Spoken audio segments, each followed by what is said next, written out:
I asked you the other day if you wanted to see how to film macro shots of watches, and to my surprise, all of you were interested. All one of you. So here's how to do it. The first thing you're gonna need is a watch. Preferably new and well cleaned. Next thing you need is a camera. You need to shoot it on something.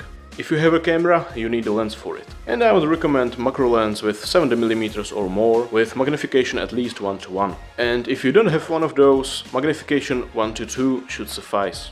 And the next thing you're gonna need is a strong light, preferably high quality video light. And if you don't have one of those, strong working light should work just fine. Okay, we have a light, we need to diffuse it.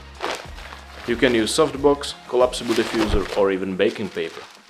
The other thing you don't need, but it's really nice to have. It's a motorized lazy Susan. It's just a turntable with a motor. Motor. Mine is from AliExpress. It's cheap, it works, but it's weak. Buy a stronger one. This one sucks. And last but not least, a tripod. If you're crafty, you can get around without one. But I think you should have one anyway, so... Place your light somewhere above the watch. If your light isn't strong enough, place it a bit lower, but not too low, it would create hot spots. Place your diffusion between the watch and the light to create a nice and evenly lit scene. Clean your watch as best as you can, hopefully better than me.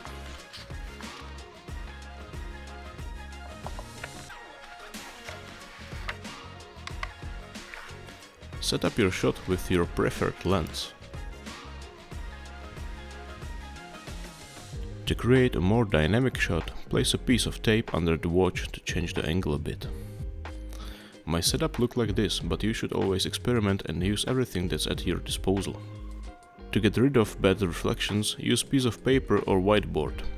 I didn't care that much to set it up properly, so you can see orange reflections all over the place.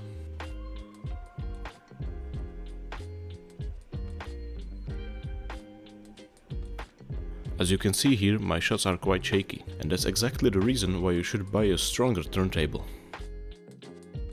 Most of the shots were recorded on my A7 IV with the Samyang 100mm f2.8 macro, but some of the shots were taken with the vintage Canon 70-210mm f4 macro with the macro extensions.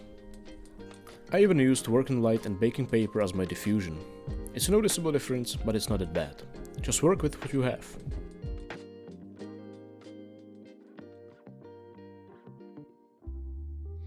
So this is the end of the video. I hope you enjoyed it and you find it useful. If you did, subscribe and I'll see you next time.